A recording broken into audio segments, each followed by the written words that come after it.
G'day, family. Welcome to day 4 of our quest, our challenge to read the entire Bible in a year. You know, my intention for this channel was just to be reading the Bible together and making that a priority every morning or every day. So let's get stuck into it. Today we are reading Genesis chapter 12 to 15 and also Psalm 4. Now the Lord said to Abraham, "Go from your country and your kindred and your father's house to the land that I will show you, and I will make you a great nation. And I will bless you, and I'll make your name great, so that you will be a blessing. I will bless those who bless you, and him who dishonors you, I will curse. And in you all the families of the earth shall be blessed." So Abraham went, as the Lord had told him, and Lot went with him. Abraham was 75 years old when he departed from Haran.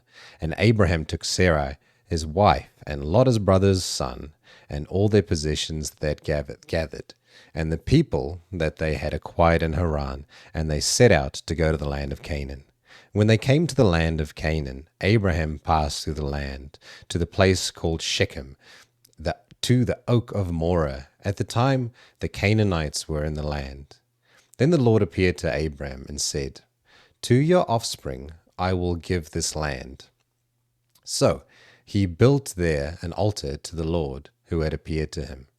From there he moved to the hill country on the east of Bethel and pitched his tent, with Bethel on the west and Ai on the east. And there he built an altar to the Lord and called upon the name of the Lord. And Abram journeyed on, still going towards the Negeb. Now there was a famine in the land, so Abram went down to Egypt to sojourn there, for the famine was severe in the land.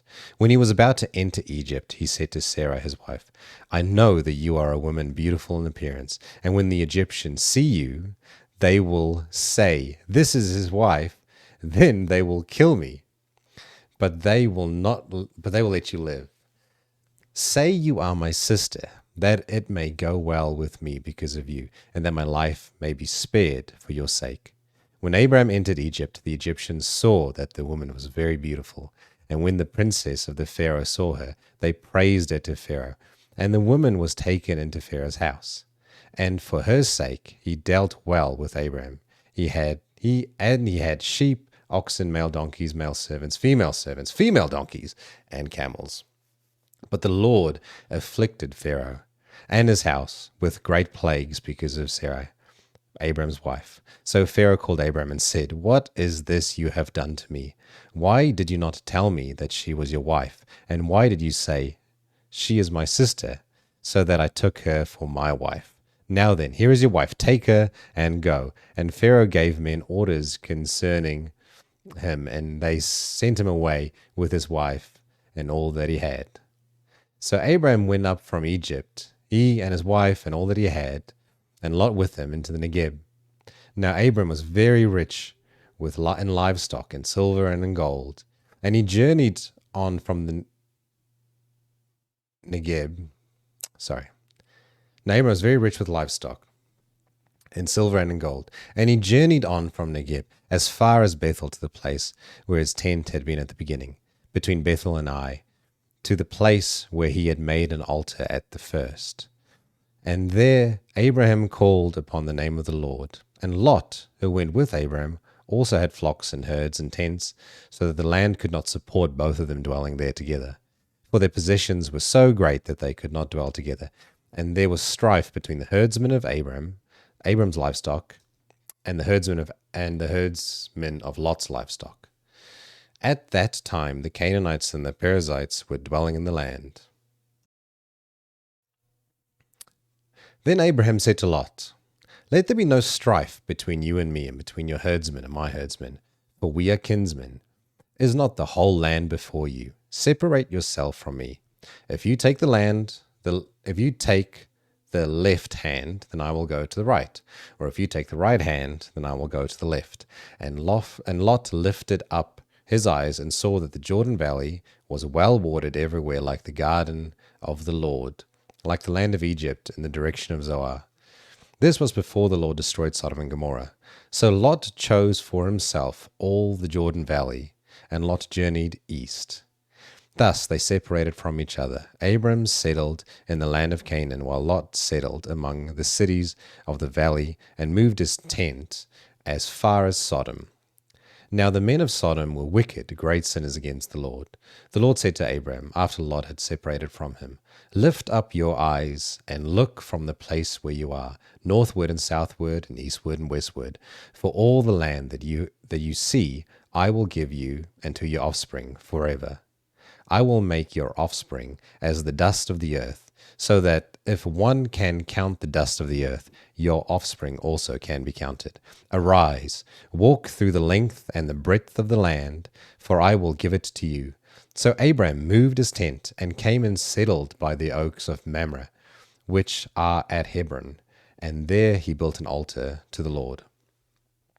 In the days of Amraphel, king of Shinar, Arioch, king of Elazar, Chedorlaomer, king of Elam, and Tidal, king of Goyim, these kings made war with Bera, king of Sodom, Bersha, king of Gomorrah, Shinab, king of Admah, Shemabah, king of Zeboim, and the king of Bela, that is Zoar. All these joined forces in the valley of Siddim, that is the Salt Sea. 12 years they had served Shedor, but in the 13th year they rebelled. In the 14th year, Shedor and other kings who were with them came and defeated the Rephaim in Ashur of Karirim, and Shuzim and Ham, the Emim and the Shevath Kiriathaim, and the Horites, and in the hill country of Seir, as far as Al-Paran in the border of the wilderness. Look, I don't know who makes up all these names. I'm not going to do a fantastic job pronouncing the names, but I will read them with confidence and speed so you think I know how to pronounce them. All right, we'll get back to the story. Then they turned back and came to Eshmephat, that is Kadesh, and defeated all the country of the Amalekites, and also the Amorites who were dwelling in Hazazab-Tamar. What a name. Then the king of Sodom, the king of Gomorrah, the king of Admah, the king of Zeboim, and the king of Bela, that is Zoar, went out, and they joined battle in the valley of Shittim with Chedorlaomer, king of Elam, Tidal, king of Goyim, Amraphel, king of Shinar, Arioch, king of Elazar, 4 kings against 5.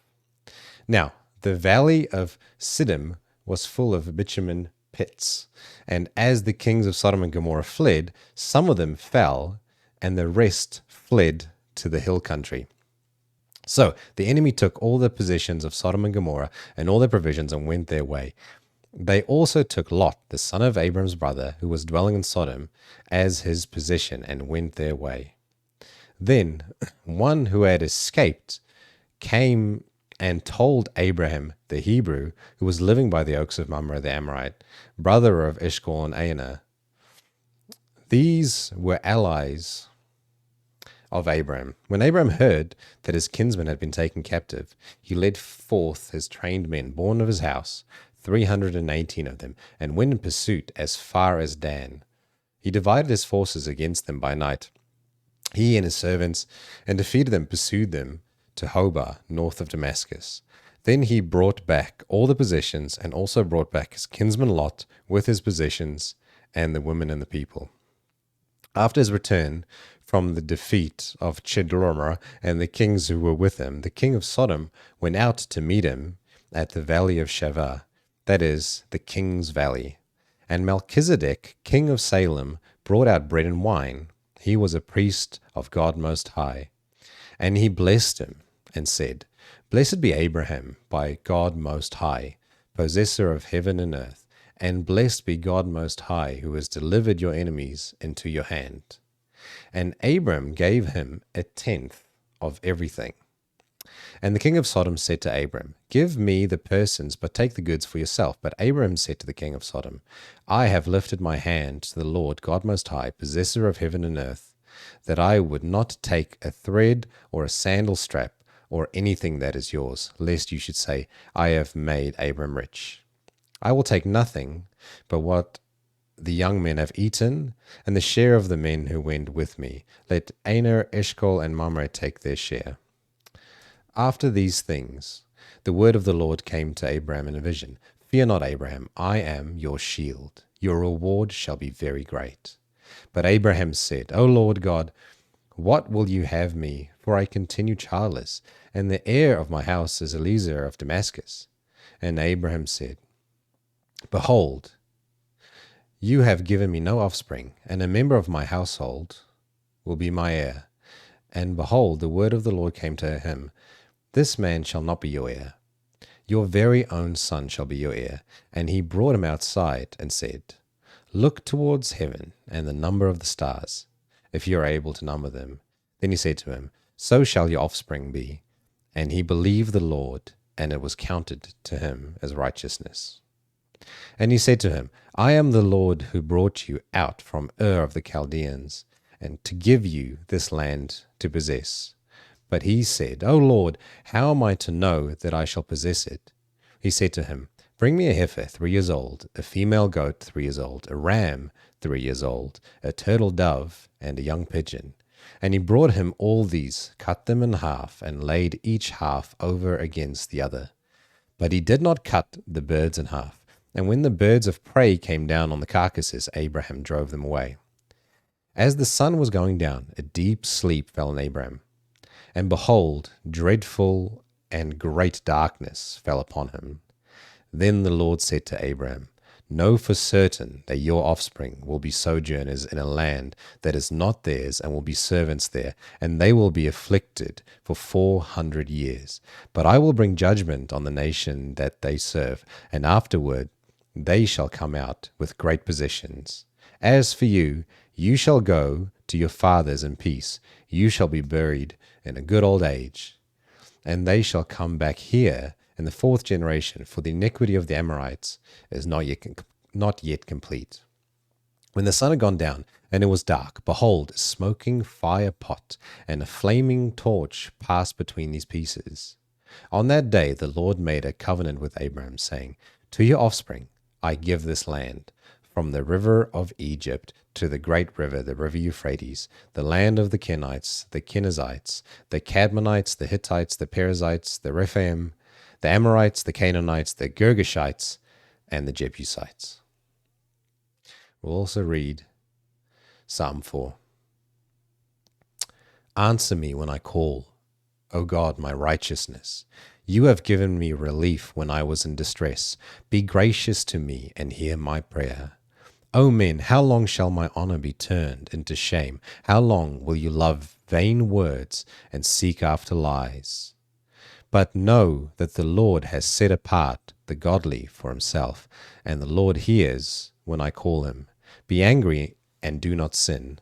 Ponder your own hearts on your own beds, and be silent. Offer right sacrifices and put your trust in the Lord. There are many who say, Who will show us some good? Lift up the light of your face upon us, O Lord. You have put more joy in my heart than they have when their grain and wine abound. In peace I will both lie down and sleep, for you alone, O Lord, make me dwell in safety. Thanks for joining me. I'll see you guys tomorrow, and we'll get stuck into the Bible.